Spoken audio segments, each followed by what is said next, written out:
നിയമസഭാ തെരഞ്ഞെടുപ്പിലെ വമ്പൻ തോൽവി അതീവ ഗൗരവമെന്ന് CPM സംസ്ഥാന സെക്രട്ടേറിയറ്റ്.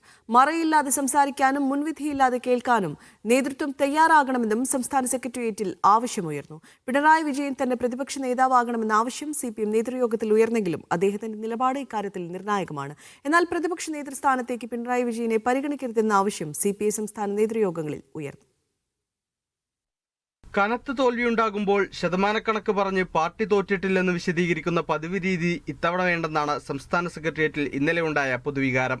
സാങ്കേതികമായ വിലയിരുത്തൽ മാത്രം പോരാ, തോൽവിയുടെ കാരണങ്ങൾ അന്വേഷിക്കേണ്ടത് കീഴ്ഘടകങ്ങളിൽ നിന്നാണ്. മറയില്ലാതെ സംസാരിക്കാനും മുൻവിധിയില്ലാതെ കേൾക്കാനും നേതൃത്വം തയ്യാറാകണമെന്നും യോഗത്തിൽ ആവശ്യമുണ്ടായി. പാളിച്ചകൾ തിരുത്തി മുന്നോട്ടു പോകണം.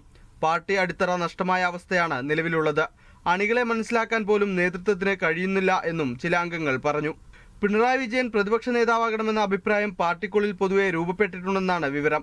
ഇക്കാര്യത്തിൽ പിണറായി വിജയന്റെ നിലപാട് നിർണായകമായിരിക്കും. പ്രതിപക്ഷ നേതൃസ്ഥാനത്തേക്ക് താൻ ഇല്ലെന്ന് പിണറായി വിജയൻ കർശനമായി പറഞ്ഞാൽ മാത്രം മറ്റു പേരുകളിലേക്ക് പാർട്ടി കടക്കും. CPI സംസ്ഥാന നേതൃയോഗത്തിലും പിണറായി വിജയനെതിരെ വിമർശനമുണ്ടായി. പിണറായി വിരുദ്ധ വികാരമാണ് തിരഞ്ഞെടുപ്പിൽ കണ്ടത്.